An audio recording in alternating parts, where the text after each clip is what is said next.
Yes, hi everyone, hi people. Sendapinda munyange ndaye guys kandi ndakuti ndaiswaka subscribe to this channel. Nasati wa subscribe and chiti please subscribe, click your notification bell kuitira peka pano upload the latest video. Amudarikirwi. Nyaya ndinayo pano guys yakagara yakadaiwo. Todataura pamusoro pa Prophet Passion Javu. Pauchiti na Jinimbi. Vakomana ira, vakomana vebhegi, vakomana vemara. Asi nyaya ndakanangana nayo kandi ya Prophet Passion Javu. Guys, kana kozoita munhu anondinakidza. Passion Javu anoti spark. Anondinakidza. Nonga pane some few weeks ago, week apfuura. Vakaita kavidhio kavo so. Yo Prophet Passion Javu vachitaura kuti handichadi kuita zvanatwaba kuposta zvinhu zvisina basa, ndakuda kuita zvechechi. Saka ndichatozvekuti ndichakisira kavidhio kacho namuzvinzwiri. Kanzi handichadi zvanatwaba zvekuposta zvinhu zvisina basa ichi, ndakuda kuita zvechechi. Saka vakabvunza kuti saka muri kuda kuti kumashure mamusingaiti zvechechi here, makuda kuchizoita zvechechi nhasi. Makomenzi echi evamwewo.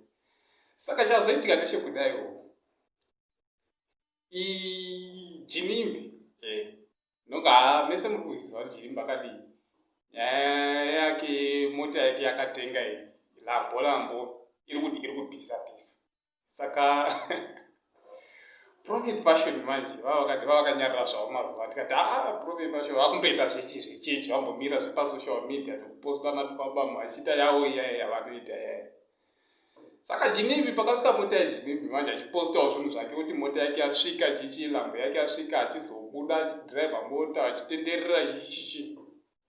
Saka mukoma wangu Passion manje ameno mwoyo wakarwadza.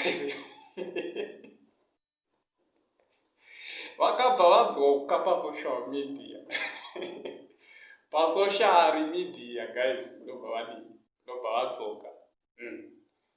Ndobva vatangawo kutenda chiti hayi uri pinga yeshuwa chichi vachibhiga ameno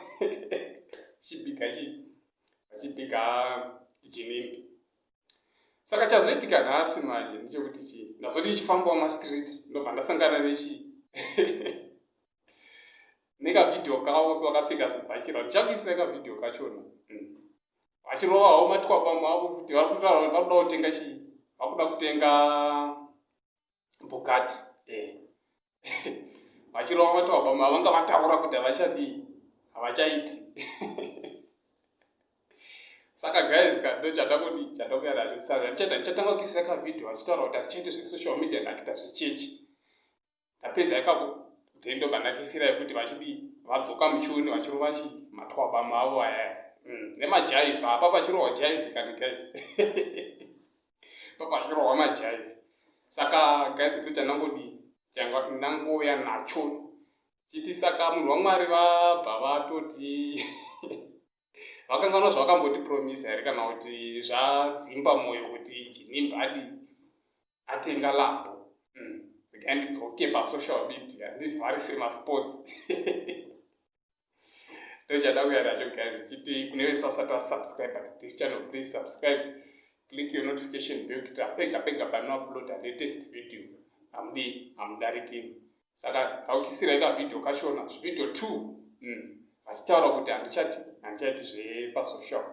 Then kumucheto ndozoisa futi chakaona vadzoka mutwaba. Thank you guys, enjoy. Ndakuita zvechechi nezvo, handichada zvematwaba, ndakuposta zvechechi. Siyana inini. Je m'appelle Passion, honoré, conquéré, chibaba. Ayo, chibaba, honoré, conquéré, new jacket for winter, preparing for Bugatti.